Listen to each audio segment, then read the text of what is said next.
Good day everyone. So sa araw nito, ipapakita ko sa inyo yung proof of withdrawal ko sa negosyong ginagawa ko. So as a request at maraming nagtatanong sa akin kung nawi-withdraw ba talaga yung nai-income ko dito sa The VIP Club 3.0. So tara, samahan nyo ko. Guys, so mag-encash tayo. Punta tayo sa DTC account. So ang laman ng DTC account ko is 48,000. Yan, 48,000. Yan, yung Vivo wallet ko is 0 kasi first encashment ko pa lang to.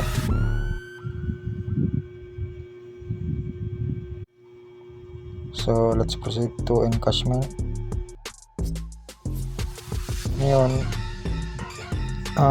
mag-withdraw ako or mag-encash ako ng 5,000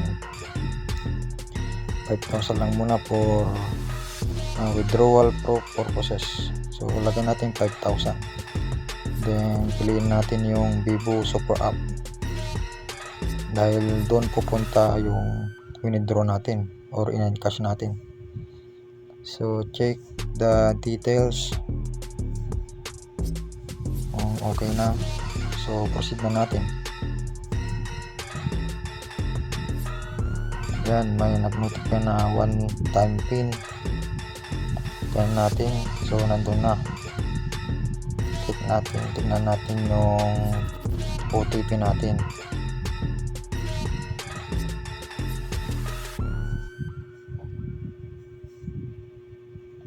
Then pwede nating i-enter na.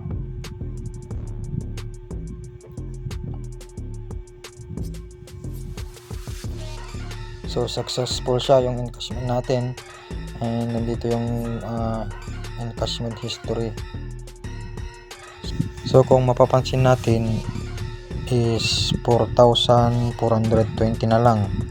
So sa pag-encash natin dito is meron siyang 10% tax, kung saan kasi itong business na to ay nakaregister siya sa SEC, Securities and Exchange Commission, kaya meron siyang bawas, kaltas o tax na 10%. Ngayon ipapakita ko naman yung GCash account ko. So 59.20 lang siya. Then yun, mayroon na yung in-encash natin na 4,420.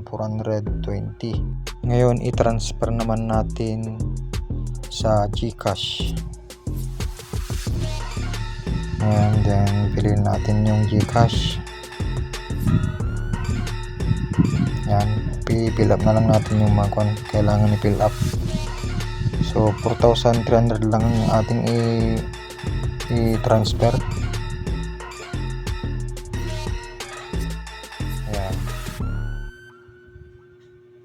So proceed na natin. Ganyan.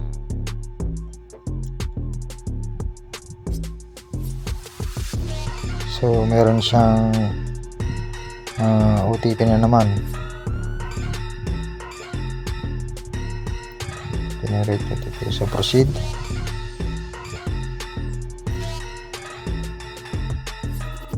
Yun, successfully sent to our GCash. So i-check natin kung talagang pumasok sa aking GCash account. GCash account, oh yan, pumasok na, no? 4,359.20 pesos.